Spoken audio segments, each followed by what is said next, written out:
Dikisahkan zaman dulu hidup pasangan muda suami istri di suatu dusun. Sang istri akhirnya hamil dan melahirkan seorang bayi perempuan.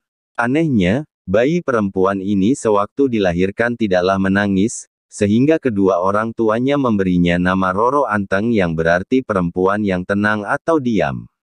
Waktu pun berlalu hingga Roro Anteng tumbuh menjadi gadis yang cantik jelita. Kecantikannya terkenal di kalangan para jejaka saat itu. Tak terkecuali seorang sakti mandraguna bernama Kiai Bima. Berbekal keberingasannya alias kesaktiannya, Kiai Bima mendatangi Roro Anteng untuk melamarnya disertai ancaman.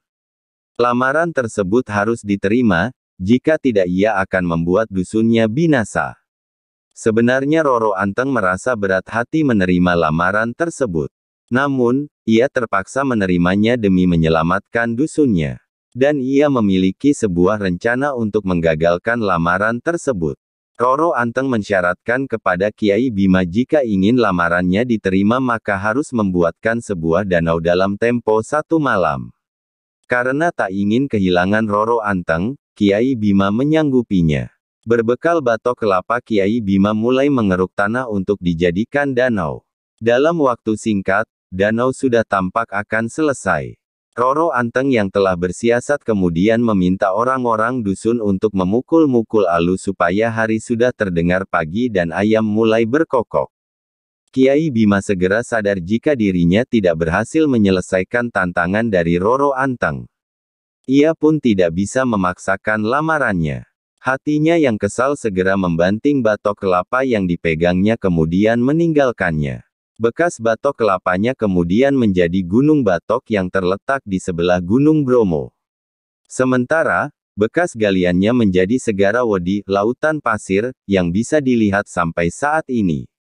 Roro Anteng pun akhirnya bertemu Joko Seger dan menikah. Selama bertahun-tahun menikah mereka belum juga dikaruniai seorang anak pun.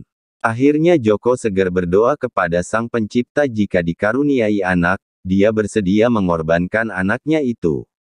Doa Joko Seger dikabulkan. Roro Anteng dan Joko Seger pun dikaruniai beberapa orang anak. Waktu berlalu sampai-sampai Joko Seger lupa dengan syarat doanya dulu. Waktu tidur, Joko Seger mendapat bisikan untuk memenuhi janjinya. Joko Seger sebenarnya tidak rela mengorbankan salah satu anaknya. Namun, karena jika tidak dituruti akan terjadi bencana dan lagi pula itu adalah janjinya sendiri, maka ia menyampaikannya kepada anak-anaknya. Salah seorang di antara anak-anak Joko Seger dan Roro Anteng pun bersedia untuk dikorbankan. Hari H pun tiba. Keluarga Joko Seger menuju kawah Gunung Bromo seraya membawa aneka hasil bumi untuk sesaji. Salah seorang anak Joko Seger yang dikorbankan juga telah disiapkan. Bersama sesaji anak tersebut terjun ke kawah Gunung Bromo tersebut. Setelah janji tersebut dilaksanakan keluarga Joko Seger pun hidup bahagia di sekitaran Gunung Bromo. Keturunan mereka menamai diri suku Tengger yang berasal dari nama Roro Anteng dan Joko Seger.